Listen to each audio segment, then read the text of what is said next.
இன்னொரு யாரும் மெசேஜ் போட்டாங்களே. சரி நம்ம அவகிட்ட போயிடுவோம். அதான் அங்க இருக்கா. ஏய் என்ன? நான் கிட்ட ஒரு விஷயம் சொல்லணும். எதா இருந்தாலும் அப்புறமா சொல்லு. இது 5 நிமிஷத்துல சொல்லணும். சொல்லி தொலை. என்னை டார்ச்சர் பண்ணுறதுக்குன்னே வந்திருக்க. எனக்கு ட்ரான்ஸ்ஃபர் வருது. என்னது ட்ரான்ஸ்ஃபரா? ஆமாடி. நிஜமாவா சொல்கிற? சரி பத்திரமா போய் தொலை. பாய் பாய்.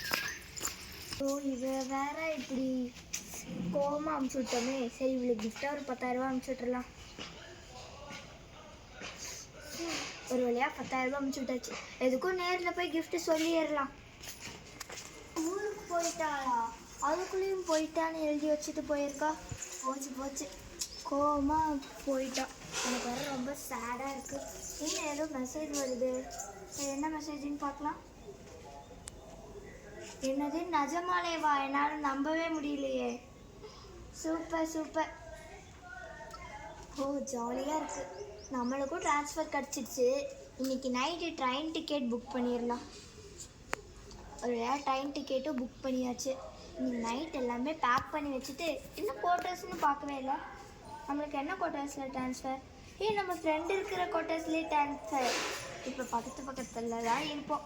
சரி ஓகே நம்மளும் போய் ரெடி ஆகலாம். கால் வருது.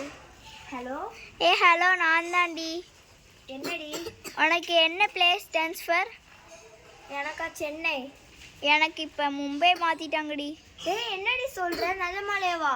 ஆமாடி. ஐயோ மும்பை மாற்றிட்டாங்களா? இவ்வளோ நாளாக டார்ச்சர்னு நினச்சிட்டு இருந்தேன். நம்மளுக்கு இப்படி பாசத்தை காமிக்க வச்சுட்டாங்களே. சரி நம்மளும் மும்பை மாற்ற ட்ரை பண்ணுவோம். சார்கிட்ட பேசி. Hello sir. சொல்லுங்க சார், எனக்கும் மும்பை மாற்ற முடியுமா? எதுக்கு?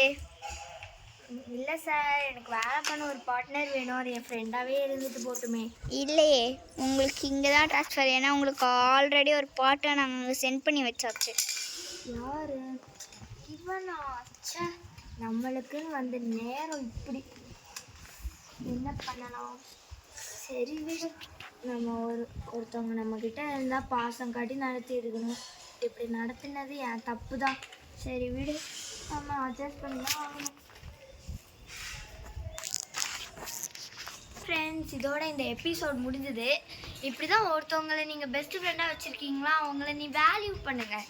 இந்த மாதிரி வேல்யூ பண்ணாமலாம் இருந்தீங்கன்னா இப்படி தான் பிரச்சனை சில வாட்டி வந்துடும். அப்படி தான் நானும் என் ஃப்ரெண்டை ரியல் லைஃப்லேயே இழந்துட்டேன். அவள் சென்னைக்கு ட்ரான்ஸ்ஃபர் கிடச்சி போயிட்டு நான் இப்போ இங்கே இருக்கேன். அந்த மாதிரி நீங்களும் ஒரு ஃப்ரெண்டை வேல்யூ பண்ணுங்கள். அப்போ தான் உங்களுக்கு அவங்க பாசத்தை காமிப்பாங்க. நீங்களும் அவங்களுக்கு பாசத்தை காமிக்கலாம். கடைசி வரைக்கும் அவங்க உங்கள் கூடயே கூட இருக்கலாம். ஸோ ஓகே, இதுதான் நான் சொல்ல முடியும். Okay bye. இதோட வீடியோ முடிச்சுக்கலாம்.